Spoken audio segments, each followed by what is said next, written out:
Retired झालेल्या माणसाला एसटीच्या लोकांना पेन्शन नाही, त्यांनी आम्हाला 11,500 लगेच जीपेवर पाठवले. असे सन्माननीय आढावसाहेब, आमचे गौतम कांबळे, आमचे विश्वनाथ जाधव जे सूत्रसंचालन करतात, आपण सर्व वेगवेगळ्या विभागातून आलेले माझे बंधू आणि भगिनींनो, कास्ट्राईब राज्य पुरवठा कर्मचारी संघटना आज 45 वर्ष झाली.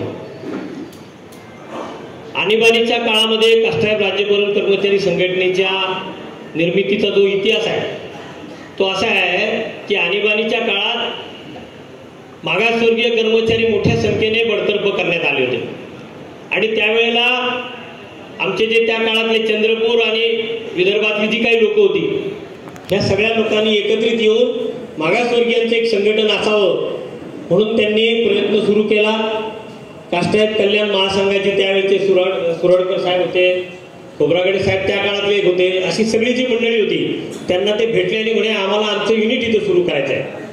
आणि मग त्यानंतर ती लढाई सुरू झाली. परंतु एसटी महामंडळामध्ये ट्रेड युनियन लागते आणि मग ट्रेड युनियन लागते म्हणून आपल्याला कास्ट्राईब राज्य पुरवठा कर्मचारी संघटना या नावाने नोंदणी करावं लागले, रजिस्ट्रेशन करावं लागलं आणि ते आजच्या दिवशी 1980ला आपलं रजिस्ट्रेशन झालेलं आहे. मागासवर्गीय कर्मचारी जे आहेत त्याच्यासाठी सातत्याने म्हणजे त्या काळात आपण उपोषण धरणे या पद्धतीने आंदोलन करून जी बडतर्फ झालेली लोक होती त्या सगळ्यांना एसटी महामंडळात पुन्हा नोकरीत घ्यायला लावलं. हे कास्ट्राईब संघटनेचं सगळ्यात मोठं काम आहे. त्यानंतर सातत्याने आम्ही पाठपुरावा करून बॅकलॉग जो आहे तो बॅकलॉग भरायला भाग पाडला. आठवले साहेब मंत्री असताना आम्ही स्पेशल ड्रॉ सुरू केला. 2010ला आपले थुल साहेब साक्षीदार आहेत, त्यांचं खूप मोठं योगदान आहे त्याच्यामध्ये. आरक्षणाच्या विरोधामध्ये एक परिपत्रक निघालं होतं आणि ते परिपत्रकामुळे खूप मोठ्या संख्येने मागासवर्गीय उमेदवारांच्यावर अन्याय होणार होता. आम्ही ते परिपत्रक रद्द करण्याची मागणी केली. आयोगाला आम्ही भेटलो. थुल साहेब होते, बलदेवचंद साहेब होते, MR पाटील साहेब होते. ह्या सगळ्यांचा आम्हाला खूप मोठी मदत झाली आणि ते परिपत्रक रद्द झालं. थुल साहेबांनी आमचं दोघांचं अभिनंदन केलं की तुमच्यामुळे 2000 लोक SC ST VJT OBC म्हणजे कास्ट्राईब संघटना कुठल्या एका जाता अनुसूचित जातीची लोक असतील, अनुसूचित जमातीचे असतील, भटक्या जातीचे असतील, विमुक्त जातीचे असतील, अगदी OBCची सुद्धा, या सगळ्यांच्यासाठी संघर्ष करण्याचं, त्यांना न्याय देण्याचं, त्यांच्यावर होणाऱ्या अन्याय अत्याचार विरुद्ध लढण्याचं काम कास्ट्राईब राज्य पुरवठा कर्मचारी संघटना एसटी महामंडळात आज गेली 45 वर्ष काम करते. बरं, निव्वळ आम्ही मागासवर्गीयांचंच काम करतोय का? तर नाही. रजिस्टर्ड ट्रेड युनियन म्हणून आमच्याकडे जो येईल, जो आमच्याकडे प्रश्न घेऊन येईल त्या प्रत्येकाला न्याय देण्याचं काम कास्ट्राईब राज्य पुरवठा कर्मचारी संघटनेने केलं.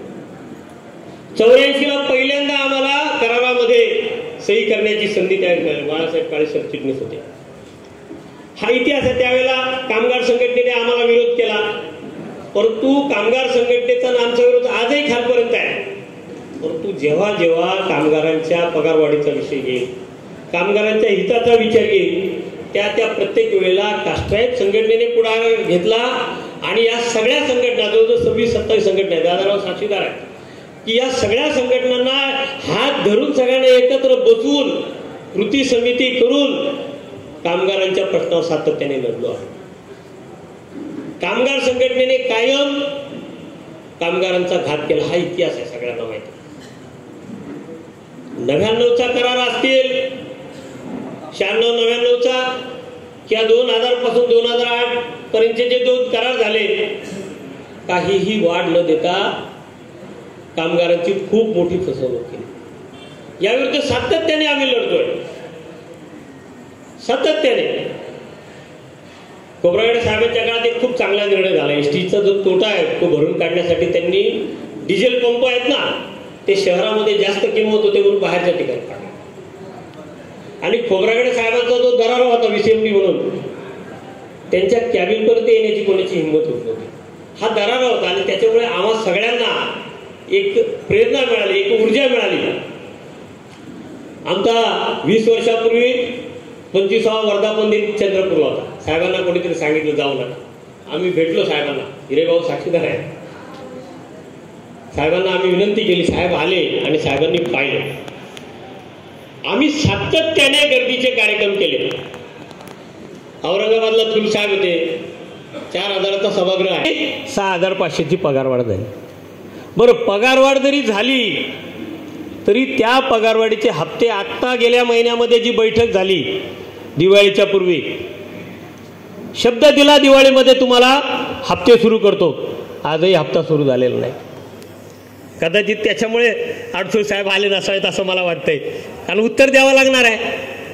कामगारांची थकबाकी आहे, वेतनवाढ आहे, घरभाडे भत्ता आहे, महागाई भत्ता आहे, जवळजवळ 16 पासूनचे भत्ते आहे.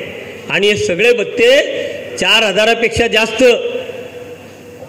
4,000 कोटीपेक्षा जास्त रकमेची थकबाकी आहे. यांनी दिली काय? 6,500ची, फक्त 6,500ची 48 हप्ते. मी त्या बैठकीत बोललो, साहेब कामगार संघटनेने आता पण हेच केलं, 48 हप्ते. ह्या 48 हप्त्यांमुळे आमच्या कामगारांना सातत्याने कमी पैसे मिळत गेलेले. 6,500 दिले आणि असं सांगितलं की खूप काहीतरी केलंय. परंतु गंमत अशी आहे की आजही आमच्या कामगारांना शासकीय कर्मचाऱ्यांच्या एवढे पगारवाढ नाहीच आहे. आणि येत्या काळामध्ये आमची भूमिका आहे, आमच्या सगळ्या केंद्रीय कार्यकारिणीच्या पदाधिकाऱ्यांचं, अध्यक्षांचं आमचं हे बोलणं झालं. आता खरं तर आचारसंहिता लागली आहे, नाही तर आमचं राज्यभर एक दौरा करणार आहोत, सत्ताधारी पक्षाच्या आमदारांना जिथे मिळेल तिथे घेराव करणार आहोत. परंतु शासकीय कर्मचाऱ्यांच्या प्रमाणे पगार आम्ही राज्यामध्ये ह्या स्थानिक स्वराज्य संस्थांच्या निवडणुका संपल्याबरोबर आम्ही सुरू करणार आहोत. आणि शासकीय कर्मचाऱ्यांची पगारवाढ घेतल्याशिवाय आम्ही थांबणार नाही. आता मागच्या काळामध्ये काही लोकांनी फसवणूक केली, शासनात विलीन करतो किंवा काय करतो. सगळ्या मान्यवरांना माहिती आहे शासनात विलीन करणं एवढं सोपं नाही आहे. इथे एका बाजूला खाजगीकरण सुरू आहे, जमिनींचे विषय आलेले आहेत, जवळजवळ 99 वर्षाचे लीजचं त्यांनी टेंडर सुरू केलंय. माझ्याकडे काही पत्रकारांनी यादी दिली, मुंबई सेंट्रल, परळ, कुर्ला, नेहरूनगर पासून ठाणा सगळे डेपो खाजगी पद्धतीने चाललेले आहेत. खाजगीकरणाच्या विरोधात फुले शाहू आंबेडकरी चळवळीतले आपले कार्यकर्ते आपण लढणार. आपल्या जागा आपण विकू देणार नाही, कारण ही जागा आपली प्रॉपर्टी एसटीची आहे. एसटी टिकली तर आम्ही टिकणार आहोत, एसटी टिकली तर रिझर्वेशन राहणार आहे, आमच्या सगळ्यांची रोजीरोटी राहणार आहे. जर कंत्राटी पद्धत सुरू झाली, खाजगी पद्धत सुरू झाली तर रिझर्वेशन सुद्धा राहील की नाही याची खात्री नाही. आणि म्हणून भविष्यात आपल्याला मोठी लढाई लढायची आहे. आणि आजच्या ह्या वर्धापन दिनाच्या निमित्ताने मी हे सांगतो की 45 वर्ष आपण संघर्षात काढलेली आहे, संघर्ष केलेला आहे आणि संघर्ष करून आपण कामगारांना काहीतरी मिळवलेलं आहे. आणि या पुढचा संघर्ष आपल्याला शासकीय कर्मचाऱ्यांच्या प्रमाणे पगारवाढ आणि आमच्या जमिनी वाचल्या पाहिजे. ह्या 2 गोष्टी घेऊन हे स्थानिक स्वराज्य संस्थांच्या निवडणुका संपल्याबरोबर आपल्याला मोठं आंदोलन करायचं आहे. तुमची सगळ्यांची साथ हवी आहे. तुम्ही देणार ना? नक्की? नाही तर आझाद मैदानात मी एकटा बसणार आणि तुम्ही घरी बसणार, असं नाही चालणार. दीपक, घोषणा नको आहे, घोषणा नको आहे. मी साहेबांना सांगितलं तो हॉल भरेल, अजून हॉल रिकाम आहे.